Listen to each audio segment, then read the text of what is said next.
Hey, what's up you guys? Today's video is about the China and Russia alliance. I've seen tons of videos, different kind of people stating that it's going to come, it's a matter of time. If China will side with Russia, it's going to be pretty much end of the US dominancy in the world. Now, I decided to make a video about my thoughts, if it's possible, and overall what it could mean for the United States. Now, first of all, I don't think that it is possible because both states have their own interests, and specifically interests on the border of United States and China. They have the territories that are still being disputed. It's a huge border. Now, the main problem of Russia is that the population of China is almost, if I'm not mistaken, the Russia's population is about 100 million, a little more, probably a little less after war. It's not even comparable how big the population of China is.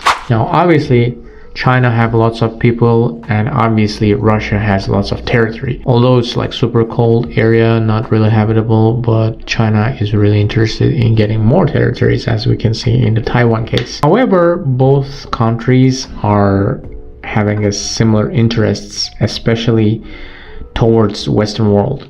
China, with Xi Jinping in power, is making the moves that it never made before. First of all, he is the first secretary of the Communist Party that decided to go to the third term. Not only he went to the third term, but he also distanced himself from the previous party leaders, which never happened before during the Chinese history. The main concern that everyone has is that China would attack Taiwan, especially after Xi Jinping got elected to the third term. Many people say that it's going to be happening, just a matter of time.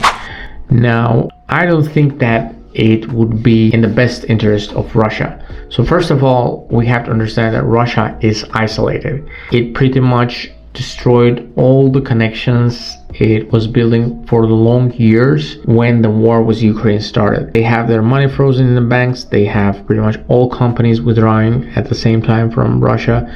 I just read in the news that Hyundai Holdings sold their factory for $100 in Russia. This is like craziest news I've ever read for the last 5 years probably.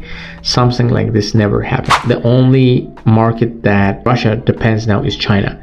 And if you don't know, every fourth product in the world is made in China right now, with all these companies trying to move out of China, Apple moving iPhones production to India and Vietnam. It's still the world dominant producer.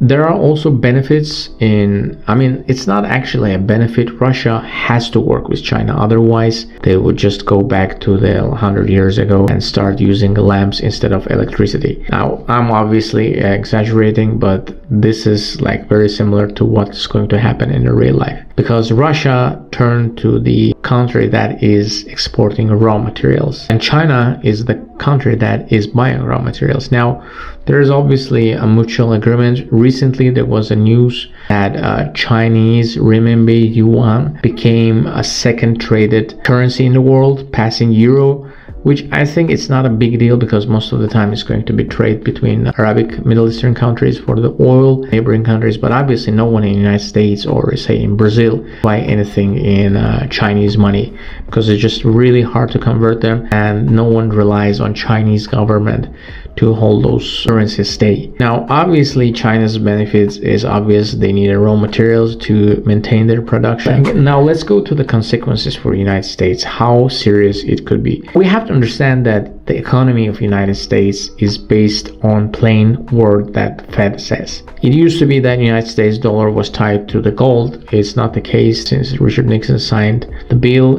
during his reign, stating that United States dollar is not going to be dependent or supported by the gold standard anymore. Now, obviously, only reason that people still use United States dollar for trade is the trust they have towards the United States government. It's not only the currency. Many governments also buying the debt of United States. If you didn't know, that China is one of the biggest debt owners. There's just not much place to invest your money if you're like a global big player. US currency is one of the stable currencies, and people trust the United States government. That's the reason that United States currency is the main reserve currency of the world. However, there are many countries like Canada, Australia that don't have the world reserve currency, and it's pretty much same standards of living. People are not struggling there, so it's not going to be a very big deal in my opinion. Especially considering the fact that we're moving towards digital economy. People's are not going to build a production here in the United States, pay the workers $15 an hour to just build, say, a metallic tube when you can build the same metallic tube 10 times cheaper in any other country.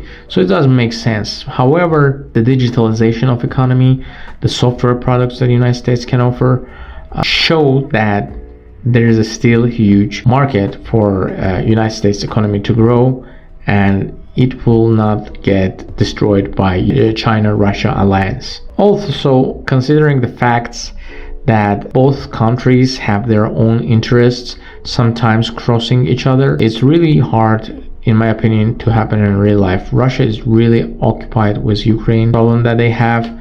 The war is not going anywhere. I hope that there will be a peace treaty signed. It's not going to be soon. However, it's just a matter of time. Every war ends with a peace treaty. Of course, there is a chance that there will be some kind of alliance. However, it's not going to be that bad for the United States.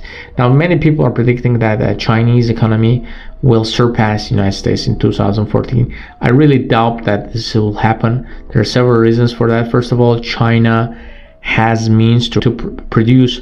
However, they don't have the last technology. There are constantly network of spies being exposed in United States universities and scientific centers. That shows that China is trying to steal technology from the United States. They just don't have means. And number two reason I don't think that it will happen is that China have very serious aging population problem. They pretty much don't really know how they will supply their population after 20 to 15 years, because people just don't have kids.